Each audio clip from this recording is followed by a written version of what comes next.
Bible పుట్టక ముందు లేదా యేసుప్రభు పుట్టక ముందు మా చరిత్రలు, సంస్కృతి, సాంప్రదాయాలు, పురాణాలు, ఇతిహాసాలు, వేదాలు, లేదంటే ఈ భూమి లేదా, లేదంటే మనుషులు జీవన విధానం లేదా?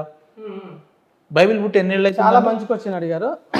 బైబిల్ గ్రంథంలో బైబిల్ పుట్టి ఎన్నేళ్ళు అయితే? ఇప్పుడు 4225 సంవత్సరాలు అవుతుంది బైబిల్ పుట్టి. యేసుక్రీస్తు పుట్టక ముందుకు 2000 సంవత్సరాలు ఉన్నాయి. బైబిల్ గ్రంథం, ఈ బైబిల్ గ్రంథంలో యుఎస్ఏ పేరు రాయలేదు, అమెరికా పేరు రాయలేదు, యుగోస్లేవియా స్విట్జర్లాండ్ పేరు రాయలేదు, కానీ ఇండియా పేరు రాసింది. అంత గొప్ప దేవుడు. మీరు చదువుతారంటే రెఫరెన్స్తో సహా చూపిస్తాను. మీరు చదవండి. మీరే కానీ లేదు నేను కానిస్తే అది తప్పవుతుంది. అరే మీరు చూసి చదవండి. నేనేమంటున్నానంటే జోసఫ్ ఏస్ అనే ఒక శాస్త్రవేత్త, దాదాపు నేను చెప్తాను, నేను లెట్ మీ కంప్లీట్ డీవియేట్ అవుతుంది. సింపుల్. జోసఫ్ ఏస్ అనే ఒక శాస్త్రవేత్త, నేను దాని గురించే చెప్తున్నాను. చెప్పండి.